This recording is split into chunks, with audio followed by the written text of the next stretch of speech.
is May 8, 2024. Welcome to my YouTube broadcast. My name is Ben Reppond. Last week, I meant to say something the week before, but I was gone last week. I was traveling across the country for an investment manager meeting, and so I didn't do any videos. So that's why you didn't see one last week. But we're back on track, and so we'll. This is the one for Wednesday, May 8th. I begin with a piece. What was the highlight last week? In my opinion, the highlight over the last week was the Berkshire Hathaway shareholder meeting, and which is, Warren Buffett is the CEO. And he's in his 90s. His partner, Charlie Munger, died this past year at the age of 99. These are very sharp people. And the thing I noted, and I said it yesterday, the thing I noted was that he is sitting on $189 billion in cash, undeployed, sitting on the sidelines, earning a modest rate of interest, and waiting for companies to become valued so that he can invest in them, buy part of them or buy all of them. He's done this for a long, long time. He's got a collection of companies that he's paid a fair price for, but he's a value buyer, and he's not going to pay up for a company just because it's for sale or because they'll take his money. He wants it at a very good price. So he's waiting for that to happen. It has not happened. So if he thinks that this is the best price he can get and it's going to go up from here, he would buy. He doesn't believe that. He believes that these prices are going to come down, and I suspect, based on what I've seen him do in the past, he thinks they're going to come way down, way down. That's when he will be at the table with money. I remember in 2008 when he made his, I believe it was a $10 billion investment in Goldman Sachs, and propped them up. There were financial companies that were collapsing. Merrill Lynch collapsed. Bank of America bought them.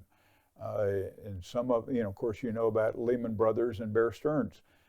These were old traditional companies that ran out of money. He was at the table in 2008 with $10 billion, and he didn't bail out Goldman Sachs, I don't think, but he provided money that added to their liquidity that allowed them to continue without that concern being first and foremost. So that's what he's waiting for, is that kind of collapse, a decline, I would say at least 30, maybe 40, 50 or more percent. And as I watch that money pile up, I know that's what he's thinking. And he gets criticized for it. Why don't you put our money to work? Companies are going up in value, and then you think of the Magnificent Seven and NVIDIA, and I'm not a growth buyer, I'm a value buyer. So anyway, that was what I thought about this past week as he had the shareholder meeting. And I spent more time covering this in yesterday's video. Okay, let's get into the dashboards. So last week, we'd spent the month of April a decline, pretty much from the first day of the month to the last day of the month, a decline. And I don't remember the number. I think it's around 4.5% decline for the month. But beginning with the first day of May, okay, that was Wednesday, Thursday, Friday, the market did well and resulted in what's in the yellow box, which is a positive market, a positive returns for all of the indexes. And this includes the 4 U.S. indexes, S&P, Dow, NASDAQ, and Russell, and 2 foreign indexes, developed and underdeveloped, and even the bonds went up. So a very positive week for the market. The pink box includes the year-to-date numbers. So the S&P 500 is up 7% for the year, et cetera. They go all the way down to 0.5% for the Russell, and the long-term government bond, ETF, TLT, down 9% for the year. Wow. To the right of that is how these indexes did relative to their moving averages, the 20, 50, 100, and 200-day moving averages. Most of them are above most of their averages, but because it took off from the bottom, it has crossed the 200, the 100, and the 20, has yet to cross the 50. So if we have a good week this week, probably you'll start to see virtually all of these, at least on the equity side, being positive. Inside the S&P 500 are 11 major sectors. There are subsectors below those, but the major sectors, there are 11. And you can see there were 27 of the 44 that were above those four moving averages. And last week, because the market had been coming down, there were only 14. So it has moved more into positive territory than it was a week ago. And so you can see how they all did. The energy, which had been doing very well, was way out of favor. You can see that as the first one in the yellow box. And but year to date, energy is up 10%. So interesting. So again, at the bottom of the list on the year to date is real estate and telecommunications, and they have been at the bottom for most of this year. Okay, the S&P 500. So I was not here last week, so I'm showing you this, which is the last couple of weeks.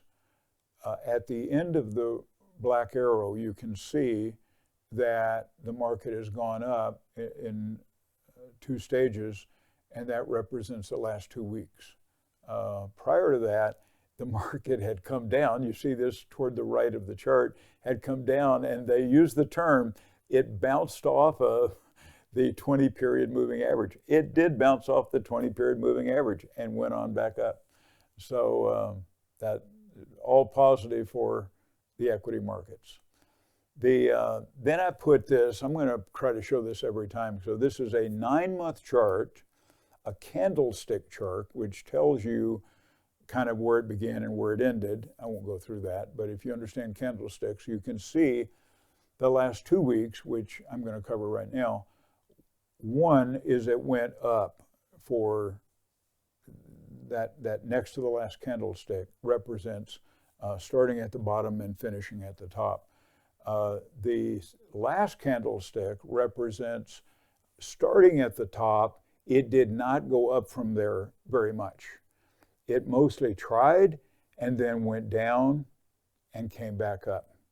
So there is again, bouncing off of that 20-period moving average. So you can see from November 1 through the month of March how well the market did. That was a nice bull run. But then for 3 weeks it pulled back. This was April, and then now it has bounced back. So, you know, that's the S&P from a candlestick perspective. Okay, now growth and value. This is a relative strength. So growth being numerator, value being denominator. When it goes up, it favors growth. When it comes down, it favors value. So growth has been in favor for the last couple of weeks, and you see that through the move up at the far right of the chart. And I put an arrow to show from the beginning of this year to present how much growth has been in favor.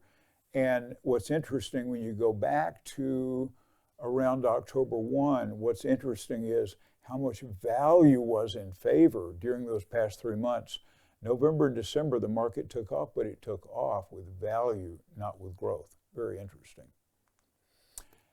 The S&P 500, relative to small cap stocks, so you have large companies and small companies. Again, mostly large companies have been in favor. Long-term government bond, you know, I've shown you a lot of data on that. It's anemic, it's in trouble. What that means is that interest rates and bond yields are going up, which forces the price of bonds to come down. And that's been going on for 4 years, mostly for 4 years. A lot of trouble for traditional 60-40 portfolios or anybody invested in bonds, but 401k plans and target date funds, 60-40, 50-50, whatever you're doing in that range, if you are, I won't say you're getting killed, but your returns are getting neutralized. You are getting no return, and you're not being set up for growth whenever that happens. The dollar continues, it came down this last week a little bit, but it basically has continued an upward trajectory, still well above its 20-period moving average. Gold was doing very well, and we've had a couple of weeks where gold and silver have pulled back, and that's what you see at the far right. Here's the silver chart, and you can see it's 2 weeks, but you can see it, we went up a lot, but silver tends to move more dynamically. So, and of course it pulled back quite a bit, but the long-term trajectory, like gold, is still in an upward direction. When you put those on a relative strength chart, you can see that silver's a numerator. You can see those last 2 weeks where this line at the far right of the chart came down. That's because silver came down more than gold did. Bitcoin has been, for a month or two, has been in a pullback, and you see that for this period shown at the far right of the chart. Volatility index, because we have been since the beginning, well, I'd say the beginning of the month of May, it has really pulled back. So you see that with that decline down. So volatility's come all the way down to around 14. It's been down in the 13s, and it was even down in the 12s. So that's good for equities. Asbury Research was all negative 2 weeks ago when I reported, and it had been negative for a while.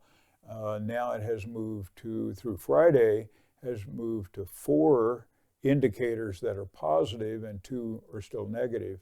So again, that's another indicator that things are hopefully improving on the equity side.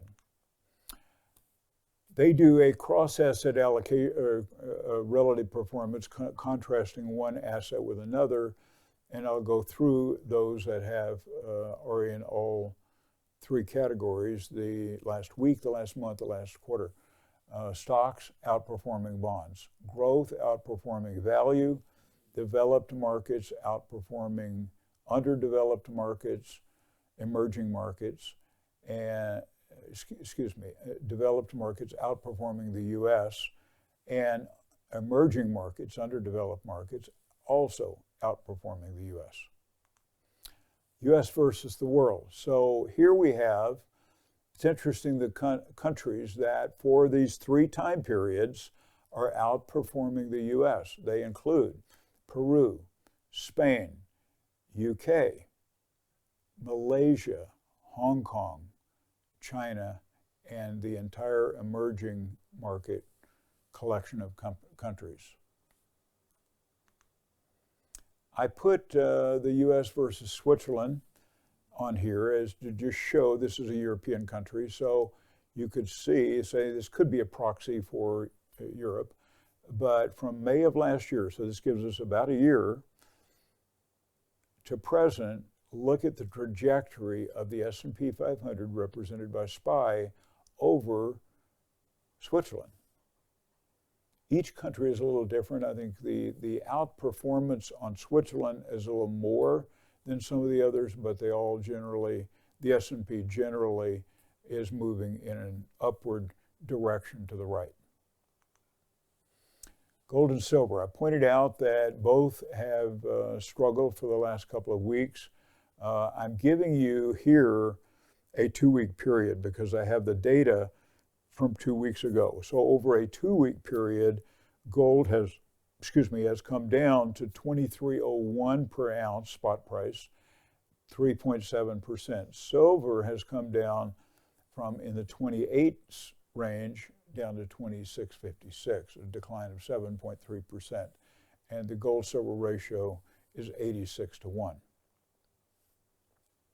So next, a monster box of silver. This is 500 ounces of pure silver or silver bullion, 0.999% silver.